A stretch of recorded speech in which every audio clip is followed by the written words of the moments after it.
The 5 most common mistakes that I see beginners make when they start watercolor. And let's use mistakes loosely. There's no wrong way to do art. Do it how you want to. But these are 5 things that you might be struggling with. Starting off with number 5, you're not using enough water. Throughout the entire process, you're probably not using enough. The first place I see people not using enough water is not pre-activating their paints. By dropping a little water on your paints before you start painting or spraying them, you're going to actually give yourself access to way more color. If you don't believe me, let me show you. First things first, if you take a dry brush onto dry paint, you can't get any paint. What most beginners do though is they wet their brush and then they just try to grab the paint directly from the pan. But doing it that way is going to give you just a little bit of color. See how in this example we get a light orange color? If however we use a little more water to activate the paint before we get started, wait for about 15 seconds and then swirl our brush onto it, look how much more color we get. It's not just this one color that this works on. Let me show you with the second one. Wet brush onto the dry pink, I get a little bit of pink. Activate the pink, wait for about 15 seconds, look how much pink I get. The second part where you're not using enough water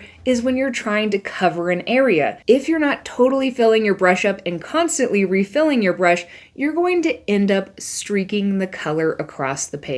Versus the area where I continually kept tons of water, we can cover that whole thing and it's a lot smoother. And that leads nicely into number 4 on my list of beginner mistakes, is not mixing enough color. I know when you get a brand new set of paints or watercolors, you kind of want to be precious with them. A set like this is going to last you for a really long time. I paint constantly, and this set is the same one I've been using for about a year. And I've had to replace a couple of the colors, but I still have tons of most of the colors here. So don't be afraid to use too much because it's going to go a lot further than you think. Until you get to really know how much paint you're going to need, it's always better to err on the side of mixing way too much color than not enough. Because if you run out mid-painting, then you're left with streaky, dry areas, and you have to kind of try to quickly remix the color, which can just set you in a panic. On the other hand, if you end up with way too much color, you can just let it dry. Once it's dry, you can respray it with water and it reactivates. So you can always use it again. Number 3 is leaving puddles of water to dry as they are. Unless you're trying to create a backrun. By the way, a backrun is an area that when it dries, it creates these harsh outlines around a puddle. So if you're going for a smooth look, make sure that when you're done painting, you check for any puddles.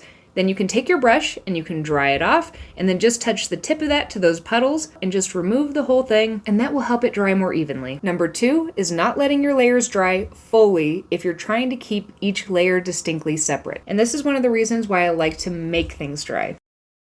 Once a layer is fully dried, your new brush strokes will stay where you put them. However, if you just kind of assume that it's dry and it looks mostly dry and you try to paint on top of it, everything's still gonna kind of get fuzzy and blend together. And the number 1 mistake I see beginners making with watercolor is expecting perfection. This goes for a lot of things. You need to expect unexpected things to happen. Your paper's gonna buckle. Your tape might rip your paper.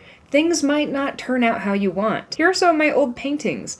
I've definitely improved since the beginning-ish of my journey. I've even improved since last year. Even when I make these tutorials, I'm practicing these, I'm doing things multiple times, I'm trying to figure out what I'm doing wrong, what I could do better, how I could simplify them. Art is all about learning how to use your supplies, how you like to use them, and also learning from the things that happen along the way. And I think it's important to keep in mind that most of us don't do art for perfection's sake. We do it because we like doing it. So setting yourself up with these super high expectations means you're going to frustrate yourself, you're not going to be able to enjoy the process, and you're setting yourself up for failure. You're learning, it's okay, and you've got this.